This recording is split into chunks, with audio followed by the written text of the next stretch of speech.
नमस्ते, welcome to the 7th video of this series. इस video में हम टेक्स्ट फील्ड्स देखेंगे। तो यहाँ पे चलते हैं। तो ये हमारे पास टेक्स्ट फील्ड्स हैं। तो यहाँ पे 3 टेक्स्ट फील्ड्स हैं। First one is outline, second one is field and third one is standard. यहाँ पे हमें वेरिएंट सेट करने पड़ेंगे अलग अलग, अगर हमने अलग अलग टेक्स्ट फील्ड यूज़ करनी है। आउटलाइन के लिए variant outline, variant field field के लिए, और स्टैंडर्ड के लिए वेरिएंट स्टैंडर्ड। सो अपने कोड पे चलते हैं और यूज़ करते हैं। हम यहाँ पे क्रिएट डॉट JSX में है। फर्स्ट ऑफ ऑल मुझे फॉर्म चाहिए। फॉर्म बना लेंगे। अब फॉर्म के अंदर हम नो वैलिडेट कर देंगे कि हमारा browser use built in validation ना यूज़ करें। इसके बाद हम ऑटो कंप्लीट को ऑफ़ कर देंगे। एंड अब इसके बाद इसके अंदर हमें टेक्स्ट फील्ड यूज़ करनी है। उसके लिए हमें यहाँ पे एक्सपेरिमेंट कोड करते हैं और यहाँ पे इंपोर्ट वाली स्टेटमेंट को कॉपी कर लेते हैं। हम यहाँ पे इसको पेस्ट करेंगे और ये टेक्स्ट फील्ड आ गई हमारे पास। फॉर्म के अंदर हम टेक्स्ट फील्ड लगा देंगे। हमने टेक्स्ट फील्ड लगा दी है। अब आउटपुट देखते हैं। तो हमारे पास टेक्स्ट फील्ड आ रही है। अब इसके बाद टेक्स्ट फील्ड में मैं टेक्स्ट फील्ड क्लोजिंग टैग ना हो तो भी ठीक है, और ये सेल्फ क्लोजिंग टैग होगा। अब इसके बाद हम इसको लेबल देते हैं, लेबल नोट टाइटल। अब देखते हैं इसका आउटपुट। तो हमारे पास ये नोट टाइटल आ रहा है। अब ये गायब हो रहा है क्योंकि हमने यहाँ पे app.js में प्राइमरी कलर को ये वाला कलर दे दिया था। अभी के लिए इसका कलर कर देते हैं हम सेकेंडरी। अब देखते हैं। अब मेरे पास ये कलर आ रहा है।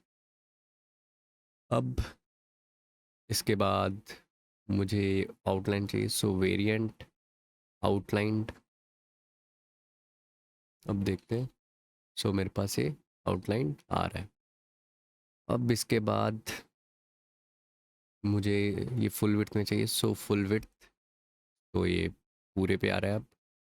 और इसके बाद रिक्वायर्ड। रिक्वायर्ड वैलिडेशन लगाएगा। बस यहाँ पे नोट टाइटल लगा के स्टार लगा दिया, ये हमें रिक्वायर्ड है। और बस अब हम टेक्स्ट फील्ड पे थोड़े से स्टाइल्स लगाते हैं। स्टाइल्स के लिए हमने यहाँ पे मेक स्टाइल्स का यूज़ किया हुआ था। हम मेक स्टाइल्स का यूज़ कर रहे थे, तो अभी हम मेक स्टाइल्स का यूज़ नहीं करेंगे। इसको हम हटा देते हैं और इसको भी हम हटा देते हैं। अब हम डायरेक्टली स्टाइल यूज़ कर सकते हैं अपने कंपोनेंट के अंदर। जैसे हमारे पास ये टेक्स्ट फील्ड है, तो हम SX प्रॉप को यूज़ करके सीधे स्टाइलिंग लगा सकते हैं। तो जैसे हमारे पास यहाँ पे बॉक्स में SX है, तो इसके अंदर कलर हमने डायरेक्टली सेट कर दिया। बॉर्डर सेट कर सकते हैं हम, बॉर्डर कलर सेट कर सकते हैं, बॉर्डर रेडियस, बॉर्डर प्रिंट। और मार्जिन टॉप सेट कर सकते हैं, सब कुछ सेट कर सकते हैं। करते हैं अब सेट। यहाँ पे चलते हैं और SX प्रॉप का यूज़ करते हैं और इसके अंदर मार्जिन टॉप MT हमारा रिकॉग्नाइज करता है वो। मार्जिन टॉप 20 देते हैं। आउटपुट देखते हैं हमारे पास। ये 20 ज़्यादा हो गया। मार्जिन टॉप हम 2 कर देते हैं। इतना सही है। और ऐसे ही हम मार्जिन बॉटम भी सेट कर देंगे। मार्जिन बॉटम कर देते हैं, मार्जिन बॉटम भी 2 कर देते हैं। तो ये अब हमारे पास सही से आ रहा है। और अगर आपको सिंपल CSS लगा रही है तो आप वो भी लगा सकते हो, ऐसे मार्जिन टॉप करके 20 पिक्सल। अब ऐसे भी हमारे पास आ रहा है।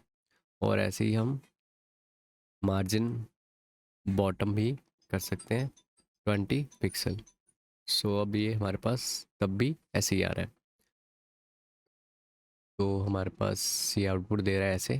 तो अब हम यहाँ पे प्रॉपर्टीज़ में देखते हैं। हमें प्रॉपर्टीज़ में सिस्टम कीज़ दी हुई हैं और यहाँ पे CSS प्रॉपर्टीज़ है।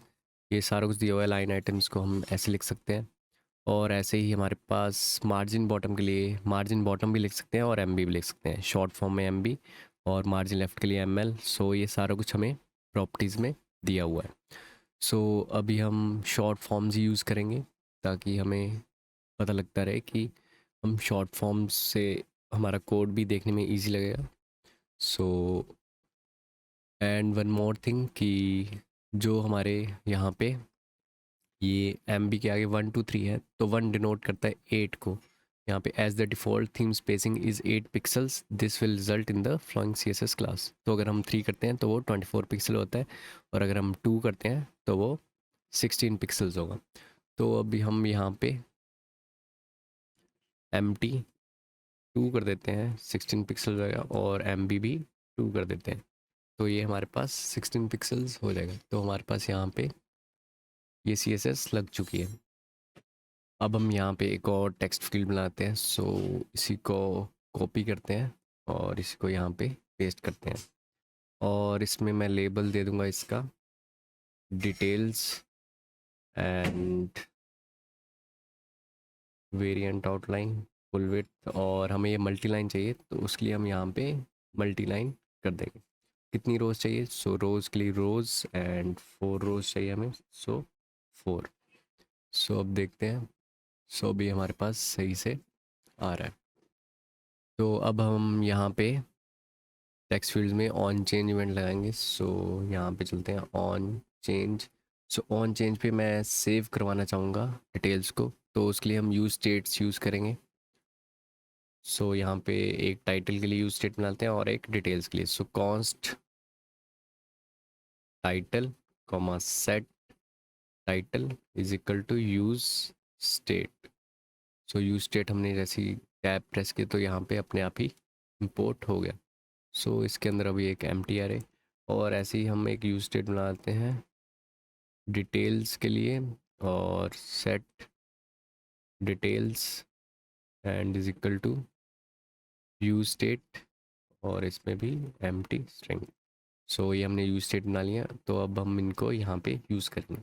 सो यहाँ पे फंक्शन बनाते हैं और यहाँ पे सेट टाइटल करेंगे क्योंकि ये टाइटल वाला बॉक्स है। सो इसमें ये जो इवेंट ऑब्जेक्ट है, सो इसको यहाँ पे पास करते हैं, और इवेंट ऑब्जेक्ट में डॉट टारगेट डॉट वैल्यू। सो इससे हमारे पास ये हो गया। अब इसी को कॉपी पेस्ट करके हम डिटेल्स के लिए भी डाल देते हैं। सो डिटेल्स बस यहाँ पे आएगा सेट डिटेल्स। सो हम अब सेव कर रहे हैं अपने वैल्यूज़ को ऑन चेंज पे। अब हम अपने फॉर्म पे हैंडल सबमिट लगाते हैं, बट उससे पहले हम ये जो हमारा बटन है इसको हम फॉर्म के अंदर रख देते हैं, और ये बटन हमने फॉर्म के अंदर रख दिया। अब इसके बाद यहाँ पे ऑन क्लिक पे कंसोल लॉग लगा हुआ है, इसको हटा देते हैं। अब फॉर्म पे चलते हैं एंड फॉर्म पे यहाँ पे लगाते हैं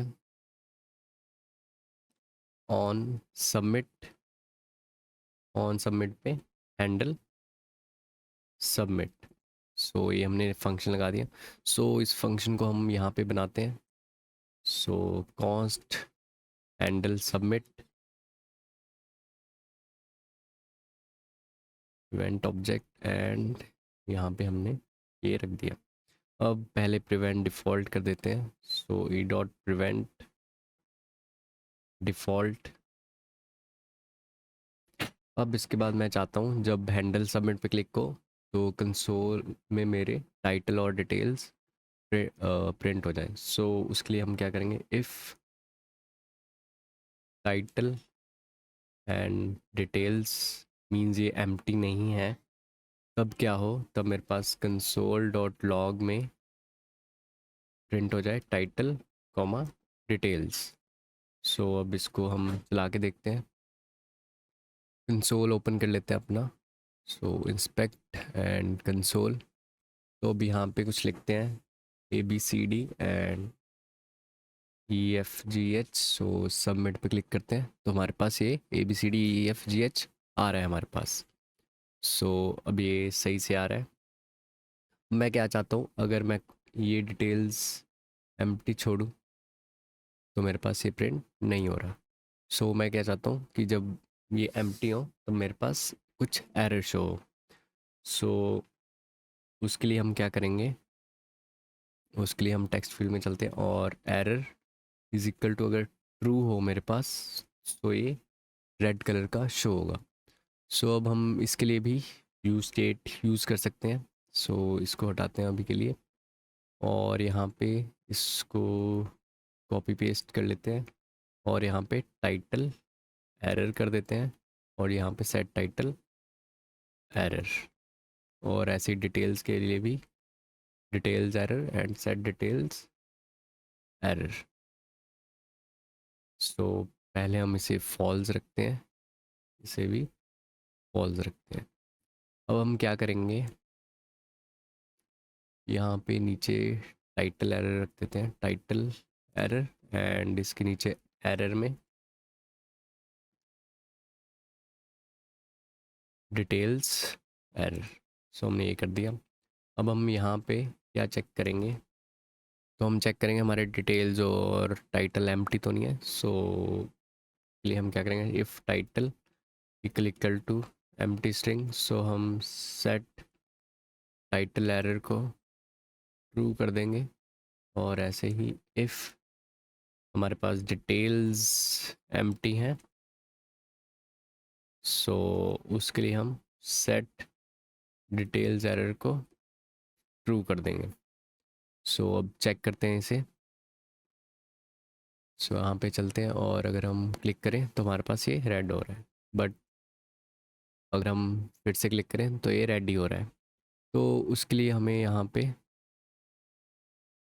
क्या करना पड़ेगा, हमें यहाँ पे इन दोनों को सबसे पहले फॉल्स भी करना पड़ेगा हमेशा के, बाद में चेक करेंगे। So set title error false and set details error false. So अब चेक करते हैं। सो सबमिट पे क्लिक किया तो एरर नहीं आ रहा, और अगर न्यू टाइटल एम्प्टी छोड़ा है तो उसमें ही एरर आ रहा है, और अगर डिटेल्स एम्प्टी छोड़ा है तो उसमें ही एरर आ रहा है हमारे पास। सो हमने टेक्स्ट फील्ड कंप्लीट कर लिया है। सो इस वीडियो के लिए बस इतना ही, एंड इसका आपको गिटहब रेपो यहाँ पे मिल जाएगा नीचे डिस्क्रिप्शन में, और ये ट्यूटोरियल 7 है तो उसका ट्यूटोरियल 7 में आपको यहाँ पे इसका कोड मिल जाएगा। सो इस वीडियो के लिए बस इतना ही। Thank you.